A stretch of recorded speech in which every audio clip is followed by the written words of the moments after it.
আজকে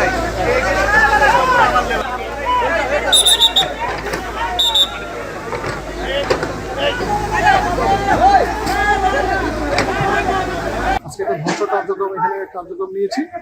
এটা হচ্ছে যে বিজেপি বা অন্যান্য আইন শৃঙ্খলা বাহিনী বিভিন্ন সময় চোরাচালানের বাইরে যে আতঙ্কিত পণ্য কাস্টমস গুদামে জমা দিয়েছিল, সেই পণ্যগুলোর মধ্যে যেগুলো হচ্ছে নিলাম অযোগ্য এবং হচ্ছে আমদানি নিষিদ্ধ এবং ধ্বংসযোগ্য যে পণ্যগুলো রয়েছে সেগুলো এখানে আজকে ধ্বংস করা হচ্ছে।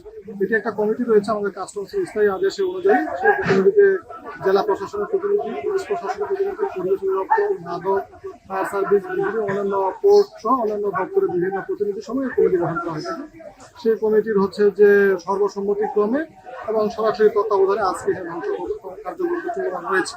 এখানে আসলে বিভিন্ন পণ্য রয়েছে আমদানি নিষিদ্ধ, যেমন আতশবাজি রয়েছে এবং বিভিন্ন সময় আটককৃত হচ্ছে মেয়াদোপযোগী ওষুধ রয়েছে, কিছু শাড়ি, ছেঁড়া ফাটা শাড়ি এবং ওষুধ পিস রয়েছে। সেই সাথে আমাদের আটককৃত বেঙ্গলবিহীন বা অবৈধ বিড়ি, সিগারেট এবং জর্দাগুলো রয়েছে এখানে আজকে ধ্বংসযোগ্য। কি পরিমাণ টাকা? এটা যেহেতু ধ্বংসযোগ্য পণ্য এগুলো এবং হচ্ছে আমরা কাস্টমস নির্গত মূল্য সেভাবে নেই, তারপরে বিজিবি যখন আটক হয় তখন তারা একটা নির্গত মূল্য জমা দিয়ে থাকে এবং সেই প্রেক্ষাপটে বলতে হবে এখানে প্রায় 3 কোটি টাকা পণ্যের হচ্ছে যে ধ্বংসযোগ্য।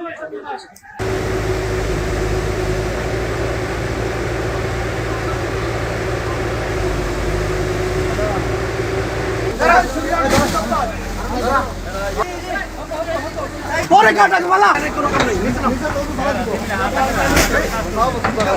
আরে বেশরা নিতে বলা যাবে না, এটা চলা।